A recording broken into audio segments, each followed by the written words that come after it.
If you see something crawling across your floor in the dark, don't worry. It's probably just a tarantula. Welcome to Night Vale.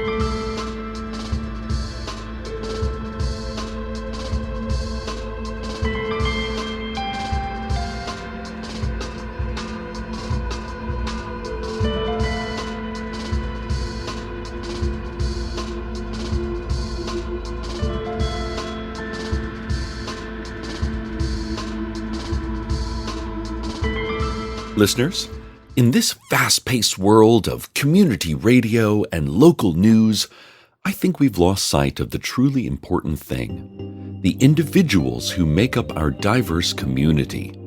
So today, I want to try out a new segment I've put together called Citizen Spotlight, in which we will profile a randomly selected citizen, diving deep into who they are, and maybe discovering some things about ourselves along the way. Oh, here's an intro I'm working on for it. Spotlights. Roving in the night. Hunting. Closing in. But everything is backwards. The night is hot and bright. The spotlights are deep and black. Everything they touch turns to darkness. They are searching for the light. They consume it. That's a rough draft. I'm open to notes. Anyway, today's inaugural spotlight was curated by closing my eyes and pointing in the phone book. And so today we will talk about Sigrid Borg. She's a brand new citizen who has just arrived in Night Vale.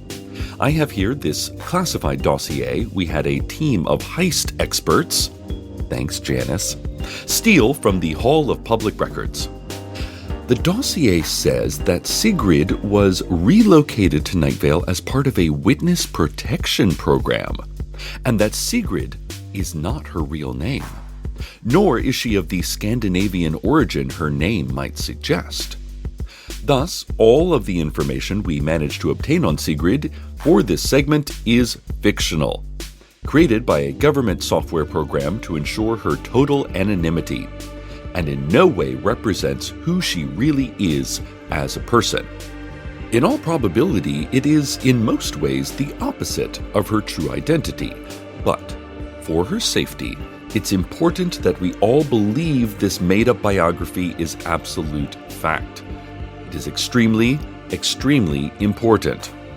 She would be in great danger if anyone from the outside world started to doubt who she claimed to be. We'll get to our citizen spotlight momentarily, but first, as a way to make Sigrid feel more at home, I've asked other Night Vale citizens to reveal a dark secret that they've never shared. I will be reading those throughout today's broadcast. The first comes from Susan Escobar, second grade teacher at Night Vale Elementary School.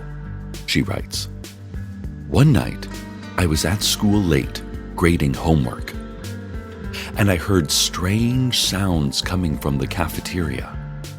When I looked inside, I saw a giant mandala on the floor made entirely of frozen fish sticks. It seemed to be undulating and alive. When I blinked, it vanished.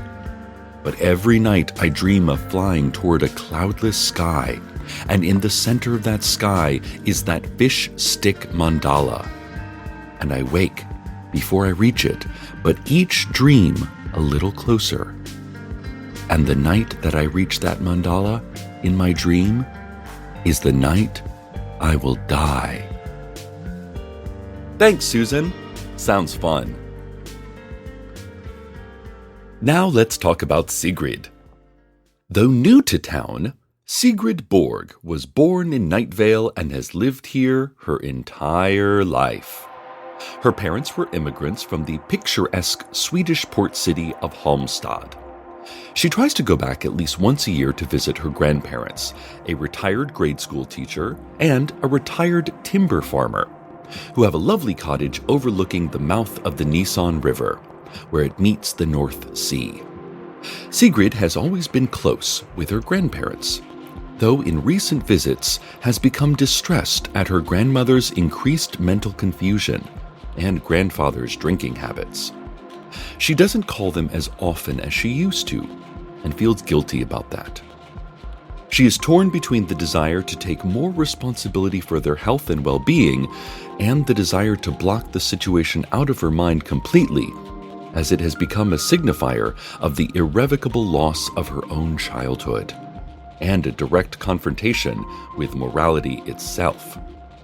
Sigrid's favorite food is smorgastarta, a Scandinavian layer cake that is made of sandwiches and fish paste. Ask her to make it for your next big event. She's been carefully drilled by her witness protection handlers on the foods of her childhood and has almost got the hang of making them, although she has failed to acquire a taste for fish paste.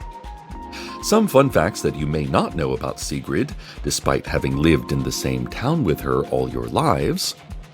She has a degree in marine hauntology from an online university. She has a disorder that makes it impossible for her to sweat or cry. She has served on the board of the Sand Wastes Conservation Fund for 6.5 years. She is deeply embedded into our community and way of life. And now another confession from a local resident about a dark secret. This one from my dear friend Earl Harlan. It reads, "On a Boy Scout training maneuver near the old dirt road, I witnessed the apparition of my 10-year-old self, wearing the scout uniform of my youth. He trained with us all afternoon, and I tried not to give him any preferential treatment. As the afternoon passed, new memories appeared in my mind of training at 10 years old with a group of strangers, one of whom seemed familiar and stared at me constantly in horror." That's adorable. Thanks, Earl. Back to Citizen Spotlight. Sigrid spent her childhood in the hefty Sycamore Trailer Park near downtown. She didn't have many friends. She was shy in school. One year, she tried out for a solo in the school holiday pageant. For the audition, she sang a Flaky O's jingle that was very popular at the time, but no one took her seriously. They all thought she was making a joke. She apologized and faded back into the bleachers. She truly loved that jingle. It spoke to her soul. It made her feel something. She recorded it off the radio and listened to it often, rewinding and replaying it out at the picnic table on summer nights when the rest of her family was asleep. But she never listened to it again after the solo tryouts, because it only brought back the sound of the other kids laughing, of her teacher's scolding voice lecturing the class to take themselves seriously, or no one else would, and it made her feel ashamed. She eventually recorded over the tape with audio from a TV special about orphaned lion cubs. But sometimes, under the hungry, sucking sounds of giant kittens drinking from baby bottles, she thought she could still hear the song. In 7th grade, she finally made some friends during the unknown creature dissection unit in science class. She wasn't squeamish, and her ability to identify and extract misshapen internal organs without flinching made her an attractive lab partner. Everyone thought she was new in town because they had never noticed her before. She still has that effect on people. In the spring of that year, someone asked her to the junior high dance. The theme was Heat Death of the Universe. The boys spent a lot of time licking the crepe paper decorations to dye their tongues bright colors and impress the girls. The girls were not impressed, but laughed anyway. Sigrid's date tried to lick her hand to see if the dye would come off on her skin. This caused Sigrid to feel a surge of strange, tingling panic, and she fled to the bathroom for 30 minutes. Her friends eventually found her and dragged her back into the gym. She danced with them for the rest of the night, hiding from the boys with the blue tongues. There were bountiful crops that year. Some say this was not a coincidence. Some say the junior high dance is a sacred crop fertility ritual outlined in the town charter, but kept secret from the children who participate. When the dance was canceled in the following years, due to the crepe paper dye-related poisoning incident, Night Vale experienced extreme drought and locust plagues. Some say this, too, was not a coincidence. A quick bulletin board reminder, the reinstated junior high dance is coming up. May all you young citizens make lush and plentiful memories and have a cornucopia of fun. More Citizen Spotlight soon, but first, the weather. Another secret confession. Ah, what a treat. This one comes from iconic local celebrity and recent donut food truck entrepreneur, Lee Marvin. It says, "There is a void. Within that void, a light. Within that light, a hand. Within that hand, a movement. Within that movement, a potential. Within that potential, everything that ever was." Thank you, Lee, and of course, a happy 30th birthday to you today. Citizen Spotlight time. In high school, Sigrid's left hand started to itch below the pinky finger. A small lump appeared which grew slowly over time. She became self-conscious about this and wore bulky sweatshirts with long sleeves pulled over her hands, which was luckily a fashionable look then. The nurse at the health clinic assured her that it was nothing to be concerned about, but it kept growing. Eventually, it took the shape of what appeared to be a second, smaller pinky finger. She was even able to wiggle it if she concentrated very hard. As you may know, the hefty Sycamore Trailer Park was built on the dried-up shores of the old pesticide waste river, and Sigrid's father felt there might be some connection between this and the extra finger. They decided to relocate. They moved into a 2-story house by the train tracks, a fixer-upper that shook on its foundation twice a day when the train came through, and once or twice erratically every night when the secret night trains passed with their nameless and unspeakable cargoes. Sigrid's parents began to fight, often, never having the money to fix up the fixer-upper, and they both spent as much time as possible away from home. Sigrid had a complicated relationship with her extra finger at this point, partially blaming it for the rift in her parents' relationship. Once, when Sigrid was alone in the house, she heard something creeping up the stairs. She hummed the Flaky O's jingle till she couldn't hear it anymore, and then she started spending a lot more time away from home also. There was a small group of kids who hung out around the train tracks at night, so she started hanging out with them to avoid going home. They liked to smoke cigarettes and light off fireworks and dare each other to look at the secret night trains, although none of them ever did, as they all knew that to look at one of those trains meant an instant and painful death. They would talk and gossip about kids and teachers she'd never heard of before, and she began to wonder if they even went to her school.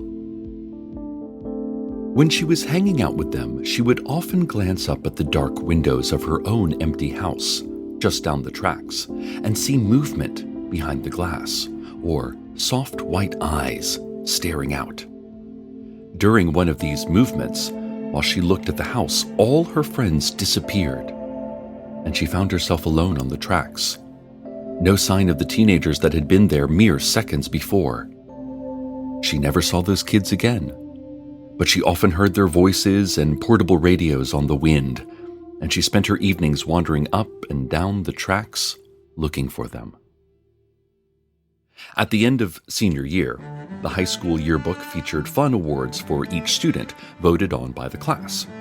Smartest girl and tallest boy and most likely to survive a mass extinction event, and best smile. Every single student received a commemorative award, except for Sigrid. It wasn't intentional or out of spite. Everyone forgot that she existed. She was inexplicably absent during every school picture day throughout the years. never participated in any extracurricular activities, didn't speak up in class, got average grades, and ate lunch alone, which some say contributed to her lack of memorability. But she was there, and is here, and always has been. She belongs here. It's totally normal to forget someone you know, but you do, in fact, know her. Some of you know her very well. One time you went thrift store shopping together, and she picked out a jacket for you that was too big, but she said it looked great on you. It was fuzzy and resembled furniture upholstery, royal blue with gold stripes. The lining was ripped. She bought it for you. You found that old jacket recently, royal blue with gold stripes. You put it on. It almost fits now. You felt something that you hadn't felt before, sticking against your ribs, tucked into the ripped lining. You reached inside, and you pulled out a piece of notebook paper, folded into a hard little square. It was from Sigrid. It described a thing that she shouldn't have seen and couldn't speak about. It instructed you to burn the note immediately, and you did. It instructed you to never acknowledge to her that you even received it. You can never tell anyone what the note said. If you do run into Sigrid, remember that she is a real person filled with blood and misshapen internal organs just like you and me. Everything I have told you about her is completely true. Well, none of it is technically true, but it was crafted by state-of-the-art technology to evoke a range of 1 to 4 feelings in the listener. And, as we all know, feelings are real. And truth is in the mind of the beholder. And the beholder lives out in the scorched orchard under the floorboards of the old cherry-picking shack. Stay tuned next for a mysterious distress signal that requires urgent action, but is impossible to locate. On behalf of everyone here at Night Vale Community Radio, welcome to your new town, Sigrid, the town where you have lived your entire life. And to everyone else, good night, Night Vale. Good night.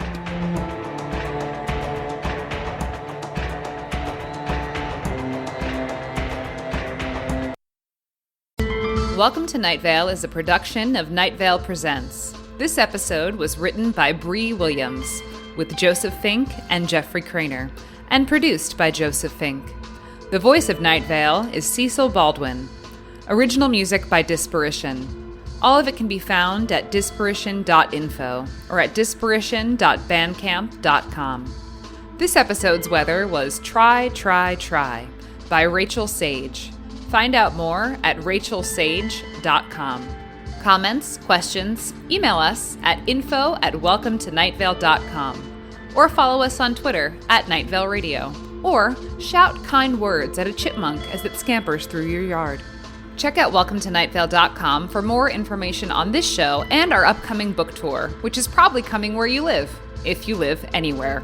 Today's proverb: be yourself, as if you had any choice in the matter.